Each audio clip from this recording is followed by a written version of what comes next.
সাবেক কৃষিমন্ত্রী আব্দুস শহীদের দখলে থাকা লাউয়াছড়া জাতীয় উদ্যানের ৫ একর জায়গা উদ্ধার করেছে বন বিভাগ। উদ্ধারকৃত জায়গায় লাগিয়েছে ফলদ ও বনজ গাছের চারা। লাউয়াছড়া বনের সব অবৈধ দখলদারদের উচ্ছেদের দাবি স্থানীয়দের।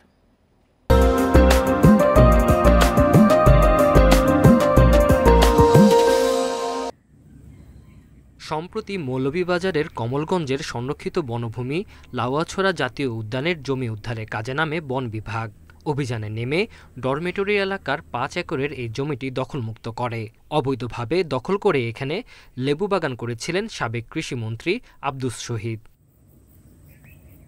স্থানীয়দের অভিযোগ, ক্ষমতার অপব্যবহার করে তিনি জমি দখল করেন। এই স্থানীয় এমপি সাহেব ক্রয় করে রাখছে, ওনার লোকজন এটা দেখাশোনা করতো আর কি।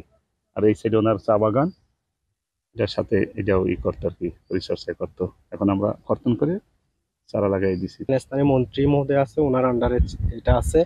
এরপর থেকে কয়েকদিন আগে এটা আমরা বেদখল থেকে উদ্ধার করে আমরা চারা রোপণ করে দিচ্ছি।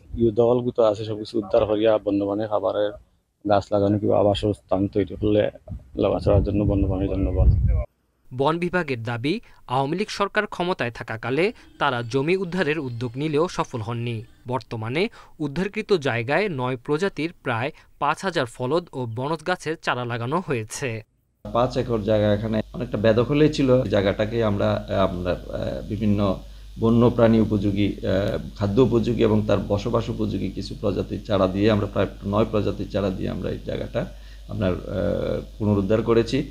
লাউয়াছড়া জাতীয় উদ্যানের চারপাশে আরও জমি অবৈধভাবে দখল করে রেখেছে ভূমিদস্যুরা। সেগুলো উদ্ধারের দাবি স্থানীয়দের। Independent news.